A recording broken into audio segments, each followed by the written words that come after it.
आज का हमारा टॉपिक है graphical location of the partition values. इसमें हम पढ़ेंगे द पार्टीशन वैल्यूज़। हमें पता है कौन कौन सी थी हमारे पास, quartiles, deciles and percentiles can be conveniently located with the help of the curve called the cumulative frequency curve और ऑगे कर्व। अगर हमें उन्हें ग्राफिकली रिप्रेजेंट करना है, लोकेट करना है, तो हम उनको क्यूमुलेटिव फ्रीक्वेंसी कर्व से कर सकते हैं, या उसी को हम ऑगेव कर्व भी बोलते हैं। ठीक है, and the procedure is illustrated below. First, form the less than cumulative frequency table. पहले हमें less than cumulative frequency table बनाना है। Take the class interval along the X axis and plot the corresponding cumulative frequency along Y axis. जो भी आपके पास class intervals होंगे उनको आपने ग्राफ पे एक्स एक्सिस के अलोंग लेना है, एंड कॉरस्पॉन्डिंग जो भी आपकी क्यूमुलेटिव फ्रीक्वेंसीज होंगी वो आपने वाई एक्सिस के अलोंग लेनी है, मीन्स जो वर्टिकल होता है आपके ग्राफ में। Frequencies along the y-axis against the upper limit of the class interval, or against the variate value in the class of the discrete frequency distribution। जो भी आपके पास, या तो अपर लिमिट ले लो, लेस देन फ्रीक्वेंसीज को अपर then करते हैं और मोर देन फ्रीक्वेंसीज को लोअर के करते हैं। ठीक है, the curve obtain on joining the point so obtain by the means of free hand drawing is called the less then अगर हम लेस देन क्यूमुलेटिव फ्रीक्वेंसीज को अपने क्लास इंटरवल्स के अपर लिमिट के अगेंस्ट प्लॉट कर रहे हैं, तो देन वी विल गेट कि हमें क्या मिलेगा, हमारे पास less than frequency cumulative curve मिलेगी। ठीक है, और उसी को हम लेस देन ऑगेव भी बोल सकते हैं। ठीक है, या तो less than cumulative frequency curve बोलेंगे या लेस देन ऑगेव बोलेंगे। फिर क्या है, similarly bye plotting more than cumulative against the lower limit. देखो, लेस देन को अगेंस्ट द अपर लिमिट के प्लॉट करना है, और मोर देन क्यूमुलेटिव फ्रीक्वेंसी को आपको अगेंस्ट द लेस देन, ठीक है, अपोजिट है, अगेंस्ट द लोअर लिमिट के करेंगे ऑफ द कॉरेस्पॉन्डिंग क्लास के, and joining the points obtain by a smooth free hand curve से। So we obtain more than ogive. तो उस केस में हमें क्या मिलेगा, मोर देन ओगेव मिलेगा, या तो मोर देन क्यूमुलेटिव फ्रीक्वेंसी कर्व भी बोल सकते हैं। The graphical location of the partition values from this curve is explain by the means of example. कुछ एग्जाम्पल से हम इसको समझेंगे। ठीक है, फर्स्ट एग्जाम्पल देखेंगे। फर्स्ट एग्जाम्पल में हमारे पास क्या है, draw the cumulative frequency curve for the frequency distribution showing the number of marks 59 students in statistics. ठीक है, हमारे पास मार्क्स गिवन है 0 to 10, 10 to 20, 20 to 30, 30 to 40, 40 to 50, 50 to 60, 60 to 70। Okay, now हमारे पास क्या है कि नंबर ऑफ स्टूडेंट्स मतलब उनकी फ्रीक्वेंसी भी गिवन है। अब हमें सबसे पहले हमारा काम होता है हमें लेस देन फ्रीक्वेंसी निकालनी है, और फिर more than. Less than frequency हमारी शुरू होती है इंक्रीजिंग ऑर्डर में, और मोर देन फ्रीक्वेंसी होती है हमारे डिक्रीजिंग ऑर्डर में। ठीक है, ये चीज़ हमने हमेशा याद रखनी है।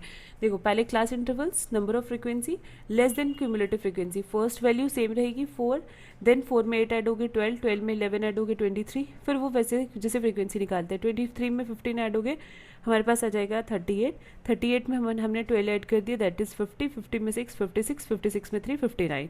अब मोर देन फ्रीक्वेंसी में क्या होगा, अपोजिट चलेगा, 59 से स्टार्ट होगा, 59, 59 में से हम क्या कर देंगे, माइनस कर देंगे 4 को, 55, 55 में से 12 माइनस कर देंगे, दैट इज़ वो वैसे सब्ट्रैक्ट 47 में से ऐसे माइनस करते जाएंगे, तो हमारे पास मोर देन क्यूमुलेटिव फ्रीक्वेंसी आ जाएगी। क्लियर। फिर बोलते हैं taking the marks group along the X axis and cumulative frequency along the Y axis. देखो, ये जो आपके 10, 20, 30, 40, 50, 60, 70 या ये आपको अपने एक्स एक्सिस के अलॉन्ग लेने अपनी क्लास इंटरवल्स, एंड आपको जो क्यूमुलेटिव पहले लेस देन क्यूमुलेटिव फ्रीक्वेंसीज का बनाएंगे वो आपको along the Y axis values लेनी है। ठीक है, विजुअलाइज जो 4, 12, 23 ये आ गई ना आपकी लेस देन फ्रीक्वेंसी, ये आ जाएगी against the upper limit of the corresponding. Upper limits कौन सी हमारी, ये 10, 20, 30, 40, 50, 60, 70, इनके अगेंस्ट हम लेस देन फ्रीक्वेंसी को अपर लिमिट के अगेंस्ट प्लॉट करते हैं, और मोर देन फ्रीक्वेंसी को लोअर लिमिट के अगेंस्ट प्लॉट करते हैं। ये आपको याद रखना है। ठीक है, बोलते the smooth curve obtained on joining these points is called the less than ogive. जो भी स्मूथ कर्व हमें मिलेगी इन पॉइंट्स को प्लॉट करने के, देखो प्लॉट कैसे करना है, देखो 10 और उसके बीच में हमारे पास 10 और 4 है ना क्यूमुलेटिव। देखो 10 ये हमारे आगे, हमारे पास क्या आ गई कि वो आ गई ना नंबर ऑफ स्टूडेंट्स कितने हमारे पास। ठीक है, और ये आगे हमारे पास उसके क्लास इंटरवल्स। तो नंबर ऑफ स्टूडेंट पहली फ्रीक्वेंसी हमारी कहाँ पे लाई करेगी, 4, लेस देन पे दिया ना 4, तो 10 पे 0 और 10 के बीच में कितनी है हमारी 4, तो 0 और 10 के बीच में 4 कहीं यहाँ पे लाई करेगा ना, ये छोटा सा पॉइंट होगा। बस उसी के अकॉर्डिंग इन सारे पॉइंट्स को प्लॉट करने के बाद हमें लेस देन मिल जाएगी। अगर सिमिलरली हम मोर देन क्यूमुलेटिव फ्रीक्वेंसी ये वाले पॉइंट प्लॉट करेंगे अपने अगेंस्ट द किसके, against the more then frequency को किसके अगेंस्ट करते हैं, लोअर लिमिट के, तो हमें वो मिल जाएगी। देखो ये आ गया आपके क्लास इंटरवल 10, 20, 30, 40, 50, ये आपने पहले चलो मान के चलते हैं अपर के ले लिए, इसके भी तो सेम ही आएंगे, ठीक है। उसके बाद अपने नंबर ऑफ स्टूडेंट्स आपके कितने कहाँ तक जा रही है, मैक्सिमम 15 तक, तो आप इधर भी ऐसे ले सकते हो 0, 10, 20, 30, 40, 15, ठीक है, ये आपके पास आ जाएगा। आपके जो नंबर ऑफ स्टूडेंट्स बस इनको आपने लेस देन फ्रिक्वेंसीज ये वाले पॉइंट, ये आपके लेस देन वाली क्यूमुलेटिव फ्रिक्वेंसी की ये वाले पॉइंट्स आ जाएंगे, और मोर देन क्यूमुलेटिव फ्रिक्वेंसी से ये, बस इन दोनों के बीच के आपके पॉइंट्स को लाई करना है। देखो 10 और 4 के बीच में आपका क्या आ रहा है, 4, तो 10 और 4, 10 ले लो अपने ये वाले मार्क्स, और 4 आप यहाँ से देख लो, उनके बीच में आपका पॉइंट आ जाएगा 4, वहाँ पे मार्क करके बस आपकी ये लेस देन वाली बन जाएगी। सिमिलरली इन दोनों के बीच में देखेंगे तो ये आपकी मोर देन की बन जाएगी। इफ़ वी प्लॉट, आपने इसको प्लॉट करके देखना है अलग से। If we plot more than cumulative frequency visualise, जैसे 59 ये against the lower limit of the corresponding classes, तो आपको joining the points by the smooth curve we will get the more than cumulative frequency curve. तो मैंने आपको बताया जब आप मोर देन क्यूमुलेटिव फ्रिक्वेंसी को अगेंस्ट द लोअर लिमिट करोगे तो you will get the more than cumulative frequency curve.